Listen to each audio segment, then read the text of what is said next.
Are you drawn to the dark? Do you find yourself enticed in the forbidden and ominous? Join me, Steph, as I explore all things menacing and malevolent in my podcast, Sinister Story Hour. I discuss true stories of cults and crimes, with the occasional urban legend. I also dedicate episodes to missing persons in the United States.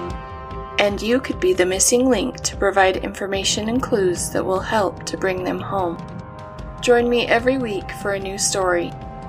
Come on in, sit down, and get ready, because it's story time. Darkcast Network, bringing our indie podcasts out of the shadows.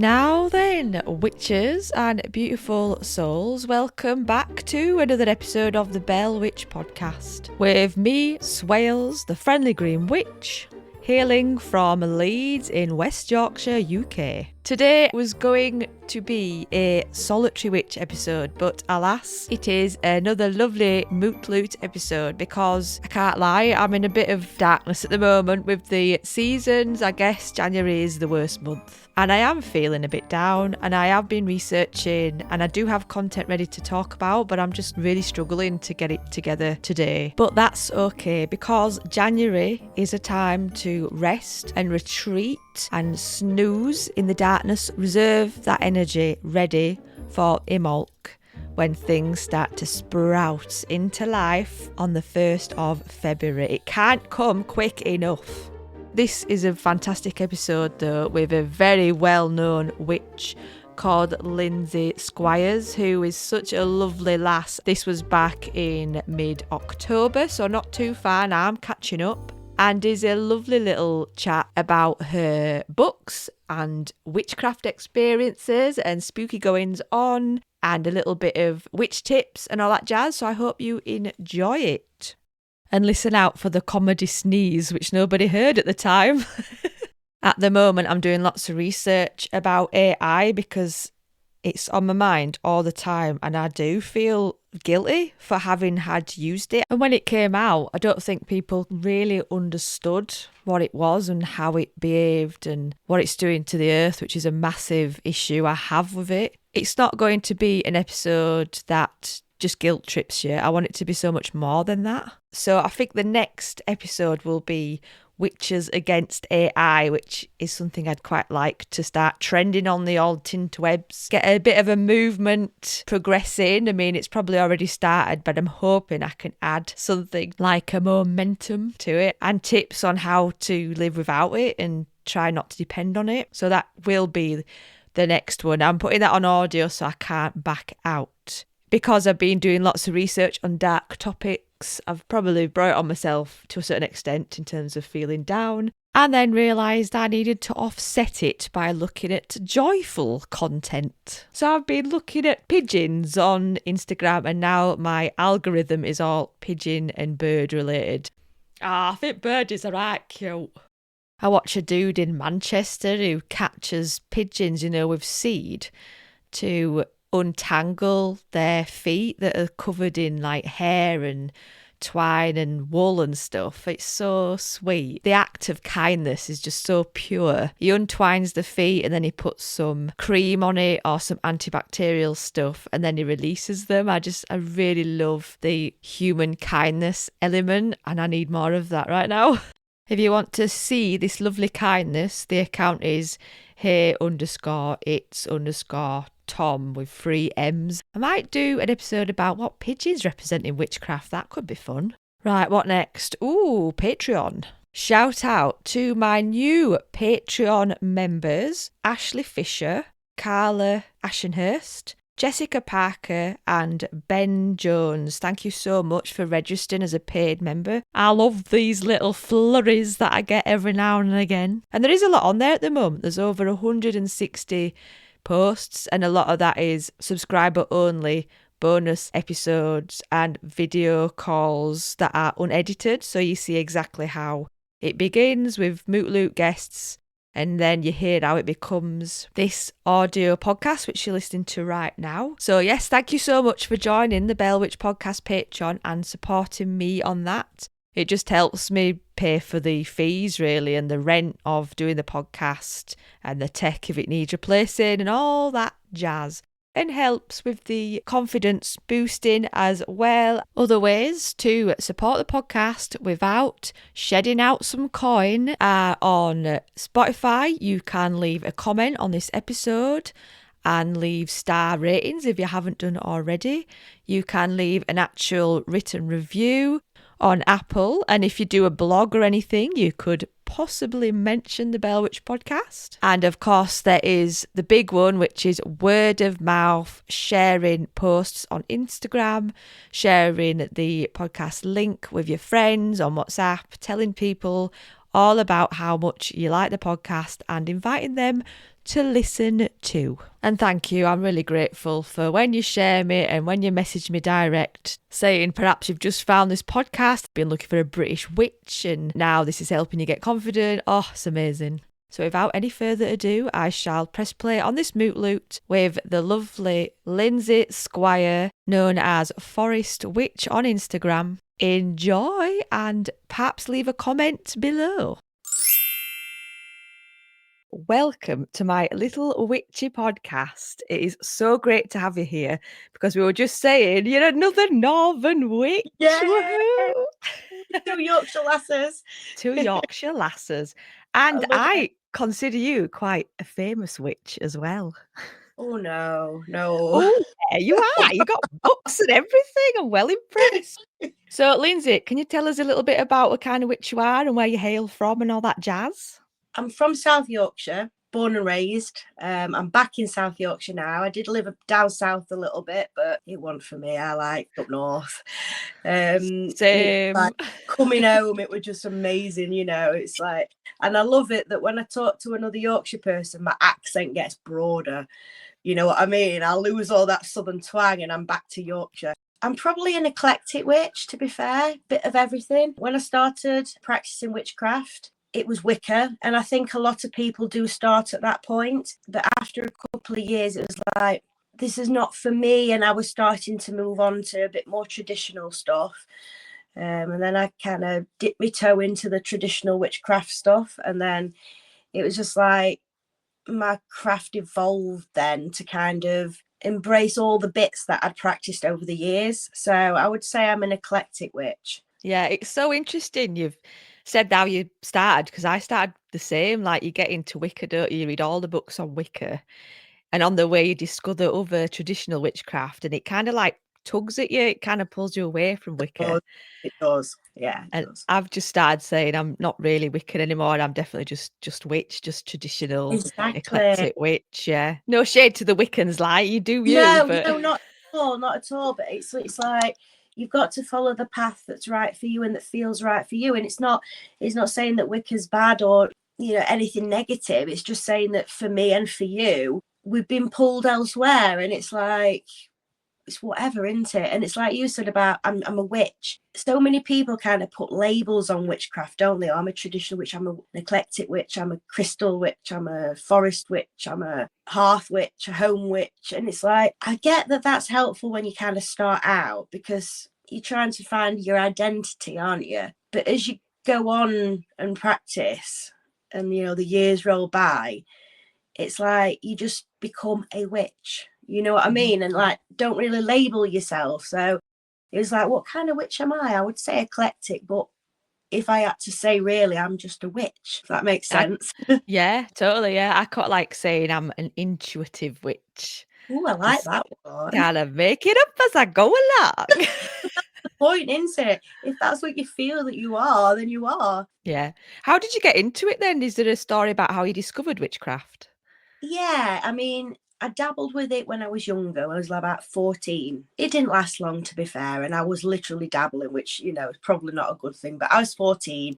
I didn't know any better. And back then, born in 84, I'm 41. Back then, you didn't have the internet. You didn't have all these resources that you could like read about. So it was like practicing in the dark, if you know what I mean. But it didn't last long. But been 18 years anyway since I started practicing again. And it was the nature aspect, I think, that called to me the most. And then I just kind of fell into doing, you know, little bits of spells and things. But at the time, I was in the broom closet because of who I was married to. I was married to a Church of England vicar. Yeah, I know. I didn't. What? Mad into it. And then people say, well, why did you marry him if you were a witch?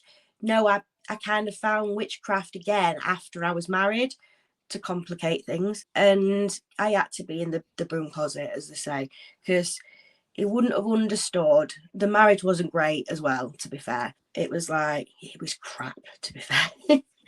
Yeah, I did have to hide my like practices for about 10 years, which was really difficult because not being able to practice openly, you kind of, it's part of who you are, isn't it? And not being able to just tell people and be okay with that, it was really hard. I did finally leave him in 2017, and that was when I was like, I'm a witch. You know, I was able to tell people, I was able to embrace it, and it was really weird being able to celebrate the Sabbats and do spells without having to hide what I was doing. And then it's just gone from strength to strength there, where I've just been able to embrace who I am and my witchy side and my craft. It's funny because my Instagram account actually started because of the situation I was in, because I couldn't tell people about I was a witch. I wanted to kind of meet like-minded people, you know, and learn about stuff. So I set up an Instagram account without my name and face so I could meet like-minded people. And I've met so many incredible witches over those years, and I still talk to a lot of the ones that I did talk to back then, which is really cool. And then once I was out of the broom closet, I was able to kind of put my name and my face on and just be me, which was incredible. It enriches your life, doesn't it, witchcraft? It does. In every way. Yeah. Can you name any of your favourite aspects of the witchcraft lifestyle? Tell me something amazing about being an everyday witch. What does it enrich? It makes you look at things in a totally different light. Like with nature, I'm a big nature girl, and that's a huge part of my craft. Just like literally just going for a walk in a forest, or as my name suggests, I'm big on forest, which is why I chose the name. So it's like noticing the little things that people miss, that suddenly as a witch you pick up on. You know, it's silly little things like the beauty of where the sun shines through the trees, and it just happens for like a moment, but you catch it, and it's like a lot of people had missed that. You know, it enriches every aspect of my life. So it's like I always start the morning off with like at my altar, doing a bit of journaling and pulling a tarot card, and it's the awareness of what that brings to the day, things that maybe I'm looking for that I pulled in a tarot card, and the gratitude for things in life that it's connected me to, not just family and friends, but you know, the natural world and things like that. So it's raised my awareness in every aspect of my life, and that's just so amazing. It grounds you, doesn't it? I think for me, It makes me, like you say, stop and notice all the teeny weeny little gorgeous details that capitalism will have you missing. Exactly. Yeah. Swales bingo, capitalism is in there. No, I'm totally with you on that one. But yeah, it does, it grounds me. I'm not embarrassed to say that I suffer from depression and anxiety, and just being able to journal in the morning while I'm having my morning coffee at my altar, where I have a quiet time, you know, even if it's just 10 minutes, it's that grounding for the rest of the day. And also, you know, if you meditate for like, even if it's just 5 minutes, it's that grounding that really helps my mental health. So you've answered one of my questions already. It was like, how often do you practice? And I guess that's mostly journaling, is it, on a morning? Journaling and pulling a tarot card, or sometimes it's an oracle card. And then in the evening, I'll write about the day and gratitude, and I might do some meditation, and also kind of what the tarot card has said in the morning and how that's manifested itself within my day. So yeah, I practice every day in some form. It's an integral part of my life. It's in your core, innit? It's like your fibre. you can't separate yourself from it, you know, because it's that deep into yourself. Are there any aspects of perceived witchcraft which you feel quite strongly on, positive or negative? The idea that, you know, witchcraft is still seen as a negative thing, I think, in some aspects of the world. I mean, this is a random story. A couple of days ago, I had two, and they were lovely Jehovah's Witnesses come to the door, and I told them that I was a witch, and they basically stood there on my doorstep and called me evil. You know, and what the hell? pointing out exactly. So I pointed out that actually, no, we're not evil. We've got nothing to do with the devil. That's a Christian concept that you've pushed on us that we never had in it. It's not a part of us. And I'm not bringing Jehovah's Witnesses down, because I agree that everyone should believe what they want to believe. And I believe that we should all be tolerant of that. But it kind of made me think about the idea that it's that perceived that the witches are still bad. It's still something to be feared, or, you know, something that's a bit taboo. Or, I mean, it's getting better, don't get me wrong. I think it's fantastic that witches have been more accepted now in society, but there is still that kind of underlying feeling that maybe because, you know, England was a Christian country, it's kind of entered the psyche of the nation almost, and it's like witchcraft is kind of connected with the devil and therefore bad. And that gets me. That really winds me up. Same, yeah. I say it's wild to me how all these centuries later, like, and it is a long time, and we're still dealing with this. It's just like, Yeah, what? exactly. And it's, don't get me wrong, it is getting tons better. I mean, from, you know, my 18 years of experience, how it's changed in that span of time, it's changing a lot. But there is still that underlying thing, like you said, all these centuries, and people still think that, you know. It's like, it's crazy. Yeah, it's just like, give us a chance to explain, and that we're normal people and we're not going to hex you. It's not all about that. It's about nature and things that you don't even think about. It just shows the power that it had at the time, all that time ago, and it still has. We're still Yeah, getting over this power, you know, we're trying to, yeah, never goes away, really. It's always like underneath. it Oh. is. So, Lindsay, because I think you're quite a famous witch, right? How many books have you produced? There's quite a lot, isn't there? 8, and I'm on the 9th. Oh my God. I know. I've got one here. I loved working on that. That was so amazing, that book, graphic novel. It's beautiful. I got it from this gorgeous little bookshop in Whitby in the new year. I think it was I called love something it. like Never Enough Books or something. It was really funny.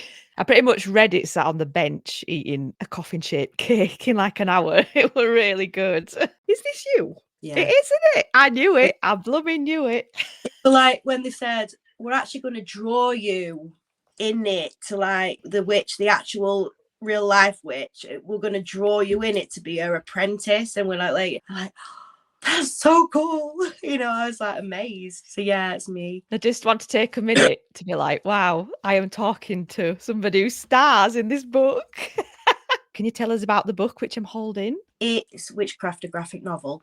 It's about the history of witchcraft, but it's about the history of witchcraft through the eyes of one witch, an Irish witch called Biddy Early. She was a genuine witch in the late 1800s, early 1900s, and her life is so fascinating. It's incredible. She was arrested for witchcraft, and surprisingly, she was let go. She wasn't burnt at the stake. You know, it was like incredible to think she stood up to the authorities and like the police and the church. She was a really big critic of the church. If you haven't read about her, just go and Google her and look her up, because she's incredible. I'll buy this book. It is very good. Thank you.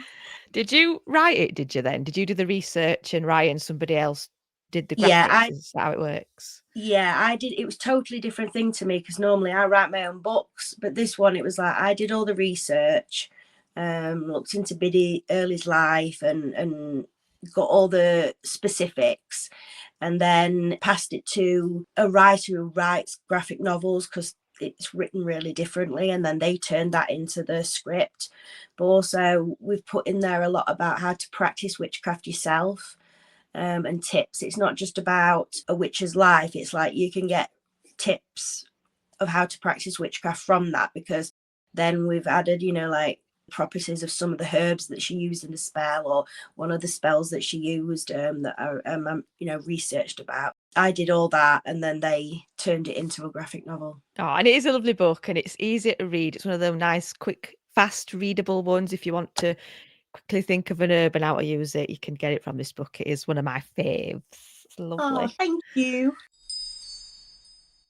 There's something frightfully chilling going on in Otley Town. Book yourself onto the Otley Ghost Tour and embrace the miserable history of Otley in Leeds, a seemingly quiet, quaint, historic market town settled neath the looming gaze of the ancient Chevin. Learn about the small town eccentrics who once upon a time hobbled over the cobbles, and find out about the phantom characters who still persist today. Your ghoulish guides will regale you with tales of bygone days, and you will finish the evening with an optional free drink in one of Otley's most haunted brew houses. Dear listeners, if you fancy yourself a deliciously dark evening in Otley, I'll let you into a little secret. I have formed a deal with the ghost leader, Spindleshanks McScrew, and you will receive a free gift if you repeat this quote prior to your tour. Oole boole, let's get ghouly. Have a grisly good time, witches. So the reason why we're on here today is because of your 9th book, which sounds blooming fantastic. So tell us all about this powerhouse triple witch book. Yeah, it was incredible. Like, normally I'm writing my books on my own and I'm left to get on with it. This one, I wrote it with 3 incredible witches. Rachel Patterson, who was a high priestess, and herself, an author of so many books, was like, I've got them all on my shelf. So I had a fangirl moment when I was like, you're going to be writing a book with Rachel Patterson. Like, I can relate. It's like amazing. And then Nicole Wise, she's an incredible witch. She's all about manifestation and modern witchcraft, and she's so powerful. So it was like, to know that I was writing with these women is just incredible.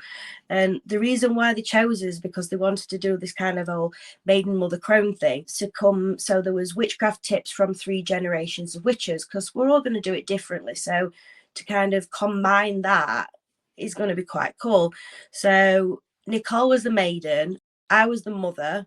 I don't know why, I've not got children. I've got loads of cats though, so I'm mother of cats. And Rachel was the crone, because she's older, but she's so much more experienced being a high priestess. So we wrote it together, and it's called the Witch's Altar book, but it's more than that. We worked it out, and in it we've got over 50 years combined experience in the craft, which is mind-blowing, really. We each wrote a section.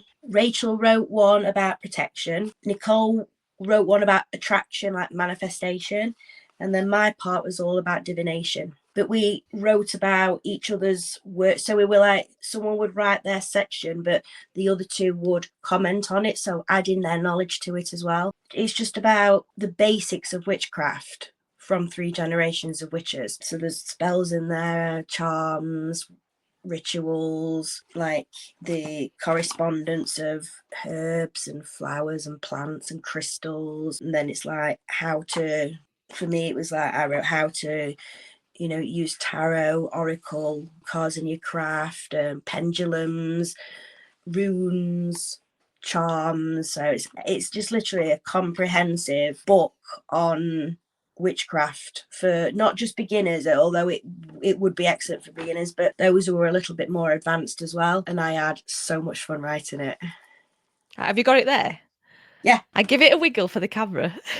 There we go. Oh, it's right sexy. Look at that. It's such a gorgeous book, and it's like a hardback book, and it's got some beautiful pictures in it. So let me find you a nice one. And they're not us, unfortunately, but equally lovely. Yeah. They're not AI either. That's gonna say. Yeah. It's proper women. It's not AI. I double checked to make sure, because I was like, oh, I hope it's not. It isn't. None of it is. How did it come about, this idea? Like, it's such an amazing idea. The publishers, Leaping Hair Press and Quarto Press, the ones that I write for, approached me and said, I've got an idea. What do you think? And I was like, that's amazing. That's such a cool idea, you know, getting together 3 witches. And then it just kind of went from there, you know. I was like, who we're going to get? And then, let's say, when they said that Rachel Patterson was going to be the crone, I was like, oh man, that's so cool. Amazing. So yeah, it was incredible. Do you have a favourite chapter? Well, I can't say mine. It's mine. No. I totally would. No, I mean, looking at the book now, it's kind of like I can't pick from Rachel's and Nicole's because they're all so different and they offer so much information that's different and like, I mean, they're so pretty. Oh yeah, all the herbs. But so no, I can't pick. It wouldn't be mine because I don't want to pick mine. But yeah, it'd be hard to pick between Rachel and Nicole's. You know, you mentioned that you're the mother, even though you're not a mother, not. but I just wanted to address that because you don't have to be a mother. I mean, I am, unfortunately, at times. But you can mother yourself, you can mother other people. It is more about your age, isn't it? And the lifestyle we tend to live in the middle of our life cycle. Exactly. You know, because when, you know, the maiden, mother and crone thing was say invented but came into being, most women, in fact, majority of all women had children. They were mothers. And like you say, mothering is not just about children. I mother my cats. But, you know, it's like you say, it's the age bracket. It's not the fact that you've got to be a mother. That's a good point to put up, you know, to kind of say, because I'd hate to think people would be like, oh, well, I don't fit into that because I'm not a mother. You know what I mean? It's like, no. Yeah, it's just like an embodiment of a vibration almost. At the beginning of the podcast, me and the co-host did mother, maiden, crone as topics just to get us used to it. We were discussing how, you know, people think you've got to physically have crotch goblins to be considered a mother. I love that. Crotch goblins. So we addressed that. And also guys as well, like men, you can also embody this vibration. It's not just for women. That's a good point, actually. And it's like maiden mother is very much a female thing. But, you know, it's like when people ask me, and I've got friends and stuff that ask me, what do you call a male witch? Is it like a warlock or a wizard? A wizard, like, yeah. Oh, no. First of all, warlock means oathbreaker, so no. And a wizard's about Harry Potter. It's like, he's a witch. He's just a witch. You know what I mean? Witches are not about gender. Any gender can be a witch. You know, and like you say, it's the embodiment of the vibrations for the maiden, mother and crone thing. So it's the stage of life you're at, not you physically have to be a woman or a mother or, you know. I like to take the mick me. I go, well, does he have a beard? And they go, yeah. And I'm like, he's still a witch. Oh, I'm going to do that next time. Still a witch. I mean, if you like, and call yourself a wizard if you like. It's up to you. Well, yeah, I mean, if you want to, but it's like the perception of people who aren't in the witchcraft community, it's like, no, he's just a witch. It's another one of those things that make me scratch my head and go, eh? But again, I know. Because of the burning times, innit? I mean, even back then, there were guys who were called witches. There were a few of them. There weren't many, but there was. No. I think it's just the men who stood by the women who probably weren't witches that got labelled with that. So maybe the one. And I swing like a pendulum in my head about this. It's like pretty much 95% of the people killed were probably just healers, and they weren't witches. I did my history degree down in Suffolk, and it's really cool that we had a module on witchcraft in Norfolk and Suffolk. Oh, that's and it cool. was incredible. It was so cool. And it was like most of the people that got caught up in the burning times weren't witches. There were people like, you know, they blamed the neighbour for, you've hexed my cow, but really it was about, well, I don't like you, so I'm going to blame you, accuse you of witchcraft and get rid of you, sort of thing. And like you said, just healers, midwives, healers that got caught up because people just thought they were doing something wrong, you know, and they weren't witches at all. But then in like Germany, there was a lot of male witches that were killed. and also in Scotland as well. So that, you know, it was like more complex than I thought. And it was really cool to study it. Bet that were ace studying it, yeah. Oh, it In a normal setting with like non-witches. Yeah, because they were all non-witches. They all had no idea that I was a witch. It shocks me to the core. Every so often, you know, like I'll be washing up or vacuuming and I'll just have to stop and go, I can't believe that was a thing in history. I know, right? Yeah. So many lives lost for nothing. Yeah, and I've seen a lot of stuff. People are recently saying it about the land ownership. Women who had land ownership usually got it because they were widowed. And then the way you got it off them, they were like, if you accuse them of being a witch and they get thrown in slammer or killed, and then the person who accused them gets the land. Wow. Like, what? No wonder it were rife, because everybody's like, you see that field over there? It's mine. I want that. Oh You know my what I mean? God. And being a Bloody widow, hell. she's like so vulnerable, and she had no chance, did she? None. Proper messed up, man. Jeez. Really, really, really messed up. I was going to swear then. Yeah, I totally swear. We're Northern. That's what we do. I was going to say it's proper fucked up. It bloody is. So it's amazing. This book, is it out now, your book? Yep, it's out now. It's out now, and you can get it from a range of amazing shops. Get it from Amazon as well. And if you go to the link in my Instagram bio, it'll tell you all the places that you can get it. Out of all your books you've done, did you say you've done 9? 8, but I'm working on the 9th. Oh, okay. So can you tell us about each one of your books and what they're about? Oh, wow. All of them really are aimed at beginner witches and those who have maybe not practiced the craft for long. That was the aim of, because I wanted to write the books that I wish I had had back when I started. So that was kind of the start of all where it came from. So the first one is Natural Magic, and it's about the Sabbats, her properties. There's a bit of divination in there as well. I tried to kind of fit the basics of witchcraft in a book, which was really difficult. So there's like the sigils, how to make them and use them in your craft, candle spells, rituals, what each of the Sabbats mean, and like the spells and rituals that you can do at that time of year. So then the second one is Earth Magic. Now, if I had my way, Natural Magic and Earth Magic would be put together to make one big book, because the things that I couldn't fit in Natural Magic, I carried on speaking about in Earth Magic. So there's about crystals and being an empath and how to protect your energy, more divination methods that I couldn't fit in the first book, things about the seasons and how to celebrate the seasons, and rituals and spells to go with each time of year, and also the elements and what they mean and how to work with the elemental forces.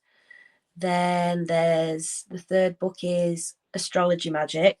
Now that one was totally different and quite hard for me because, you know, I was writing the basics of astrology that I did a lot of research for, and I learned so much about birth charts and how to read your own birth chart and what the star signs mean, and it's just like the basics of astrology. Then the fourth one is Tarot Magic, which is one of my favorites, I must say. So it's about everything about tarot, how to choose your own deck, literally from the beginning, how to read cards, like spreads that you can do yourself. And then there's the meaning of each tarot card, both upright and reverse.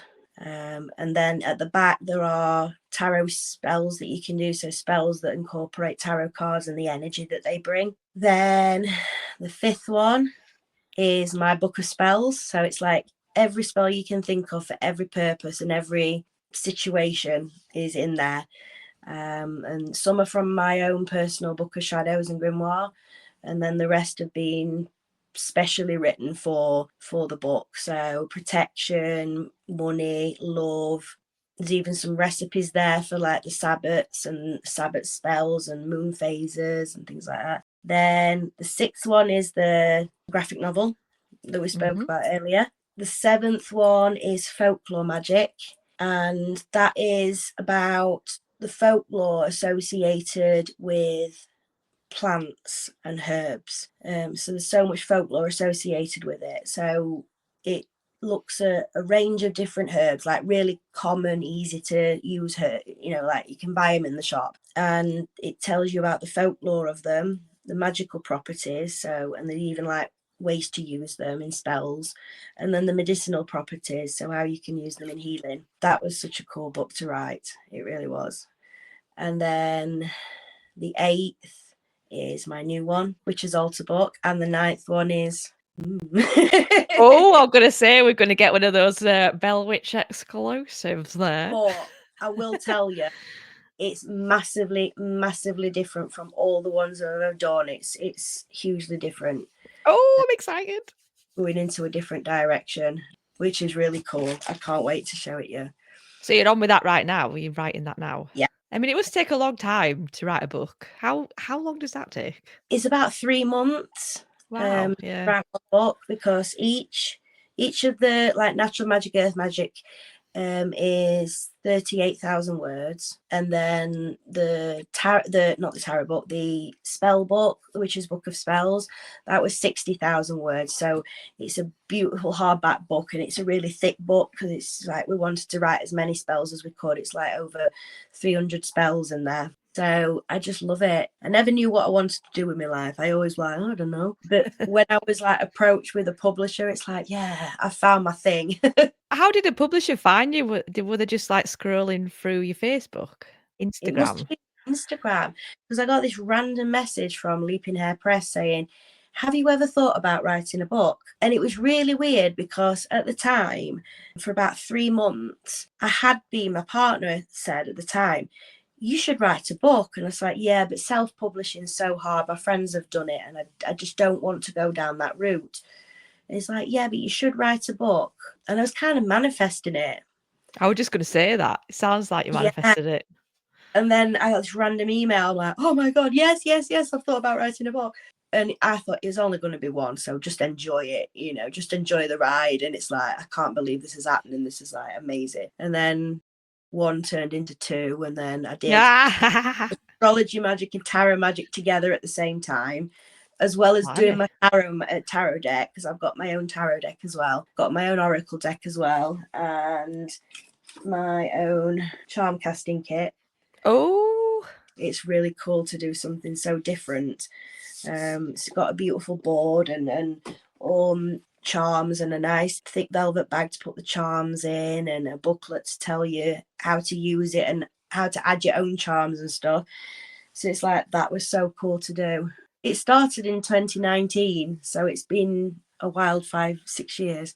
What? Is this your full-time job then? Are you a full-time business witch? Yeah, I am. Because before I used to do tarot readings, but I tried balancing the writing with the readings, and I just couldn't. If and whenever I stop writing, that's what I'll go back to, doing my tarot readings and offering spells. So yeah, this is my job. I mean, how cool is that? I get to do witchcraft and read about it every day, and I get paid for it. It's just incredible. It is the dream. It is.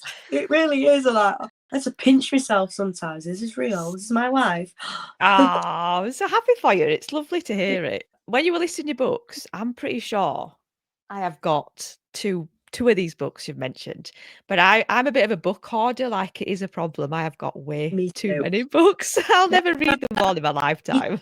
You can never have too many books. It's not a thing. But that's what people tell me. But when there's nowhere to put your brew, because there's books everywhere, like, I might have a problem. But you mentioned the folklore of herbalism. Is there anything you could tell us on the spot about this? Is there a herb that stands out, or a quick story? Oh, my memory is absolutely shocking. I can read you something. Yes, please. So a lot of them, I found out that the folklore actually started in kind of like Roman times, or, in ancient Greece. So that was really cool to kind of go back that far and then see how it was mostly like what they used the herb for, that it kind of got the folklore of moving on. So basil, apparently. Basil? The first historical record of basil was in China in 807 AD. Wow. It's incredible. Like ancient Egypt as well, you go back thousands of years to kind of find the start of where the name came from that herb, and how we associate its terms and magical properties. It's incredible. But like in Roman folklore, basil was given by men as a proposal of marriage, which is why maybe we associate it with love and use it in love spells. It says, and when the acceptance of the sprig of the basil by the woman, it would mean she would love him forever. So it's got to be kind of why we associate it now as far as spiritual and magical properties in love, because of what happened Romans. thousands of years ago. Just shows that things aren't all lost through time, because I think at the moment there's a general sense of we're losing who we are, we're all distracted, but things like that, it's still coming through time. We just have to give it its mind, don't we, and not have a think and have a research. Exactly. And there's so much around us, like you say, that's come through time that we don't know about. And like I say, we've got a feeling that, people in society are losing identity. They're not, if they, like I say, do the research, and they'll find that it's everywhere. Yeah, we take it for granted, don't we? Yeah, definitely. Do you have any supernatural stories like fairy encounters or ghosties or anything like that? It's amazing how many of my guests have spooky stories. Yeah, I've got one. It was really bizarre. Went to Edinburgh, and I went on a tour of the Edinburgh vaults. It was a ghost tour, and I didn't expect much from it because it was a ghost tour. Anyway, we went into one of these like vault thingies. It was quite big, and the guide separated male and female. So male had to go and stand against that wall, and the women had to stand against that wall. Apparently the spirit there didn't like men, so they were separating them to protect the women. I mean, it's a ghost. It's going to be hyped up. I do understand that. But I'd done a bit of research before I went, and there is like writing, I found that there is a male hating ghost in one of the rooms. So I was stood against the wall, and I wasn't touching it because it was all wet and manky. The lights were off. We turned the lights off, and about 30 seconds after the light was turned off, I got punched in the middle of the back. Now, I was that far away from the wall. I mean, the force of it, there was no room to do that. And I kind of put my hands out to see the women next to me. I couldn't even feel them. We were separated because there weren't many of us. We were quite far apart. And I was like, it really hurt. And I was like, that is strange. I just don't, oh my God. I don't any way of explaining that, because I was so close to the wall. Did you mention it to anybody at the time? Yeah, I mentioned it to the person that I was with, because it was a male, so he was across the other side of the room. And I mentioned it to the guide, and she said that that's happened before, but it normally happens to men. And I was like, that's really strange. I wonder if it's because you're a witch. Maybe so. But what's really cool is in that specific vault, there was 3 rooms, and the one right at the beginning, they'd actually turned it into a Wicca temple. It's a thing, you can go online and look. It's Nidri Street Vaults, and there's actually a Wiccan temple there that's used regularly, and it's beautiful. There's like a hole in the wall with iron railings, and you can see into it, and it was stunning. Oh my God. So yeah, I mean, maybe so, because there was obviously energy of witches practicing down there already, so maybe so. Nobody else got hurt though, just you. Just me. Nobody else felt anything, and I'm like, really? Maybe I won't do that tour again. Yeah, I mean, do I scream? I just didn't know what to do. I just froze. I'm like thinking, oh my God, what? It was weird and cool all at the same time. Did you ask for protection before you went in? You probably wouldn't have, because I forget about this as well when I go to places, and even being with people, kind of ask your energies to protect themselves and all that. Yeah. But no, I didn't even think about that. And really, I should have done. If I'm going to a place where people have felt a ghost and have had experiences with them, I mean, the first thing I should have thought of is protection, but I didn't. No. Distracted, you see. Yeah. You mentioned you're a divining witch because you've wrote a book on divining. What do you divine with? And you will ask for protection then, won't you? But that's like a habit, isn't it? Yeah, definitely. Protection first, and I wear protective crystals, or, you know, I'll wear something on my necklace, you know, for protection, and then obviously energetic protection. Yeah, I always keep it safe with that one. What do you use to divine with? I love tarot cards. That's my thing. I do use oracle cards occasionally, but it's mostly tarot cards. I use pendulum as well, and charms. I've made my own charm bag over the years. Things that I've felt, you know, small items that I felt drawn to, I've kept, and I've got my own like charm set from over the years. So I do that, but it's mostly tarot. Your own tarot deck? Yeah. I guess you use Rider-Waite-Smith because everybody uses that. Well, my tarot deck is based on that, simply because of all the kind of symbolism. Because for a beginner, I think it makes it easier to learn, because you don't have to learn the word for word of what a card means. You can also look at it, and the symbolism can give you a bit of a clue when you're learning. So that's why we did that. But yeah, I use my own tarot deck. It's on my altar all the time. But I do use, I think it's called the Witch's Tarot deck, and it's based on the Rider-Waite tarot deck again, but it's really cool images at the moment. But sometimes I've got so many tarot decks. I've literally got massive boxes under my bed full of tarot decks. I must have about 40 decks, you know, oracle and tarot. So it's like sometimes I'll go in there and I'll just pick one I'm called to for that morning, and that's the one I use. So you do tarot readings for yourself? Yeah. Not for anybody else, just for yourself. Yeah. Well, I'm the same. What deck do you use? I've got my Rider-Waite-Smith, and I quite like the what's it called now? It's like a dark moon, and all the people are moons. What's it called now? I can't bloody remember. Oh, I've not heard of that one. I'll after Eddie and slot it in. I can't remember what it's called. This deck I'm referring to is called the Deviant Moon deck by Patrick Valenza.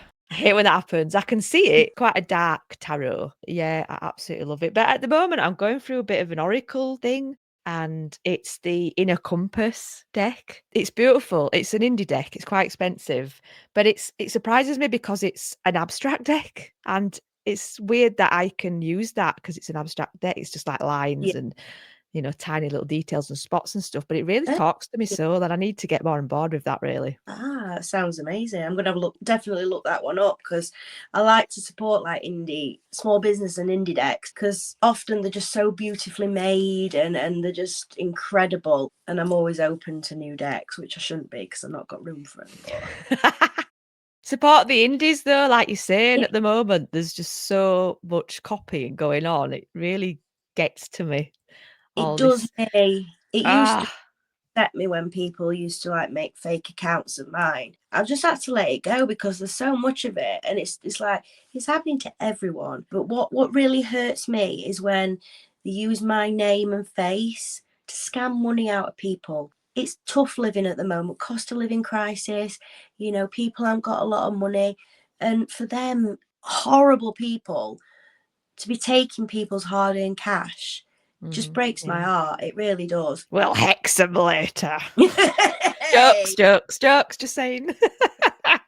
Oh, that was funny. A random, when you went like jokes, random. I got an email from a guy who hosts a radio show in Chicago, and he was saying that their American football team was playing, I don't know, someone from Wisconsin and Wisconsin's team. And he wanted me to go on the radio show and hex the other team because they're playing at the playoffs. And it's definitely an email he'd sent to other people as well. I was just put, you know, it was definitely a round robin email. And I'm thinking, no self-respecting witch would ever do that. And if he did find somebody, wow, it just showed like total disrespect for witches and total misunderstanding and lack of knowledge and ignorance. It just wound me up. It was when you were like talking about Xing joke, I was like random comment, random story, but yeah, it's like mad. What scares me about that is there's two sides to it. It's like actually doing the hex in the first place, but then doing it live, like on a broadcast, which will give it so much power and energy. It absolutely will work. I mean, it pissed me off and scared me all in equal measure because, like, wow. I bet somebody did it though. I bet they did because they'd be like, "Oh yeah, we'll get on the radio." It's like, No. But at what cost? What No, cost? exactly. It's like when all those witches hexed the moon. Do you remember that? When that on TikTok when it started or something? That baffled me. I mean, why would you hex a place where witches get their power and energy? Not wholly fair, but we draw down. We get so much. I do personally get so much power and energy from the moon, and I know I'm not alone. So why would you hex? I don't understand why they did that. I still don't. I could just imagine the big ass moon sat there, and this little thing just goes boing. Like this little hex just boinks off it like a string being thrown at its head. Yeah, crackers. Where can my listeners find you? It's The Witch of the Forest on Instagram and Facebook, and The Witch of the Forest 1 on TikTok. And you're quite into social media. I mean, it is a beautiful social media, might I add. I'm more into Instagram than the others, but I do post on the others. Well, no, everything I post on Instagram goes to Facebook, so you get the same content. And then I do make videos for TikTok occasionally, but that's a different beast altogether. Really is. It really is. Don't have the spoons for that. Exactly. That's why I kind of stick to Instagram as my thing, because I just find it hard to do what needs to be done for the so many social media platforms. It's just crazy. I know you're writing a book. Have you got any other plans in the pipeline, or is it mainly book? It's mainly books, potentially some more divination tools that's been spoken about. But yeah, we'll see what comes in the future, because I'm not sure either, which is quite exciting. That's a nice place to be. Yeah. Exciting. Open to opportunity. Exactly. You never know what's going to come. And that's definitely a witchcraft thing as well. Do you have any advice for new witches, like witch tips or anything? For a new witch, it can be so overwhelming because there's so much information that they feel they want to learn. They probably want to start casting spells but don't know how. When I was just starting out witchcraft, I was overwhelmed by what I had to learn or felt I had to learn. So I think my advice is to just take it slowly. Start with something that you feel drawn to, an aspect of witchcraft you feel drawn to. So it might be herbs or tarot or crystals. Just start on that and start working with that aspect. There's no rush to learn all the stuff because you've got your whole life to learn, and witches never stop learning no matter how long they've been in the craft. Yeah. Start small and start with something you're called to and just go from there. I noticed, like we were saying early on, notice the season, notice the insects and the sky and the clouds and the nature and the grass. And yeah, just go out on a nature walk, whether it's you live by the sea or a forest, or if you live in an urban place, find a park and just go and sit or walk in nature and notice the sounds and the smells and how it makes you feel. That's a really good starting point. And you'll be amazed how much it helps your mental health. Absolutely, yeah. You have been listening to the Bell Witch podcast, created with love and magic by me, Swales, the Friendly Green Witch. Big thank you to my lovely guest for this episode. And thank you to you, dear listener, for choosing the Bell Witch podcast to fill your ears.